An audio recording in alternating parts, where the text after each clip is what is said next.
For most of my life, I had an issue with alcohol. I had my first drink in the 7th grade and I loved it. And by the time I was in high school, drinking was a normal thing for my friends and I. At the time, I didn't realize that it was going to have such a huge impact in my life. I got a job after high school with Montgomery County Police as a mechanic. It was amazing, but shortly after I got fired because I showed up to work drunk one day. I remember coming home and having to lie to my family, telling them they were laying people off. After a while, I got my first DUI, and less than a year later, I got my second. I ended up serving a few days in jail, and I remember calling my mom. I'll never forget this, hearing her voice when I called her from jail. It was so hard. She sounded so heartbroken.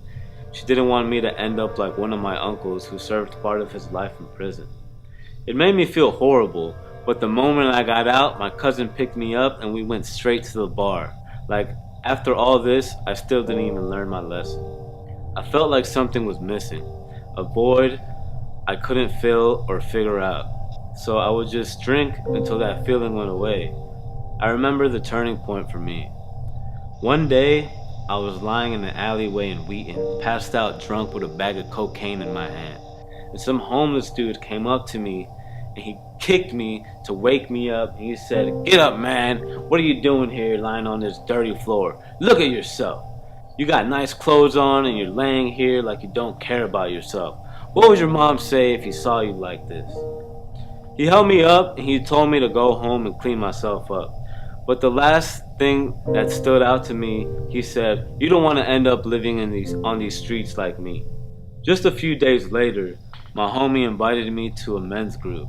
And honestly, I didn't want to go. But I told him I would go if we can get some beers after that. He looked at me, smiled, and said, "No problem, Cesar."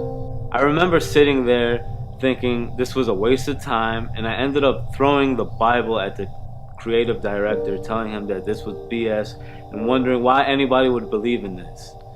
But for some reason, he still invited me to church. And from there, I started showing up every week. The third Sunday was Easter service, and I raised my hand as pastor did a call for salvation. It was the best decision I have ever made in my life. I became a superhero as soon as I could, and although most Sundays I would show up hungover, I was still ready to serve.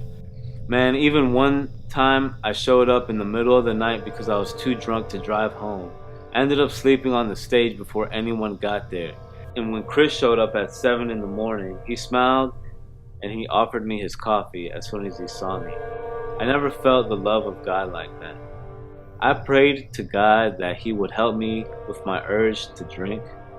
After all this time, I finally felt like God was helping me break through chains that I had been struggling with, that had me paralyzed for half my life.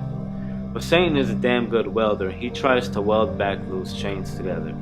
I often fall back from time to time, but now I know who to turn to break those chains again, and that's Jesus. He has a nice pair of bolt cutters. Like a number 2 pencil that gets dull over time, we often get dull as well. But here's the good news. Jesus is our pencil sharpener, and little by little He works on us so we can become sharp again. So don't be discouraged because you're going to get dull again. Just remember that the pencil sharpener is always going to be there to sharpen you back up and give you a fresh start.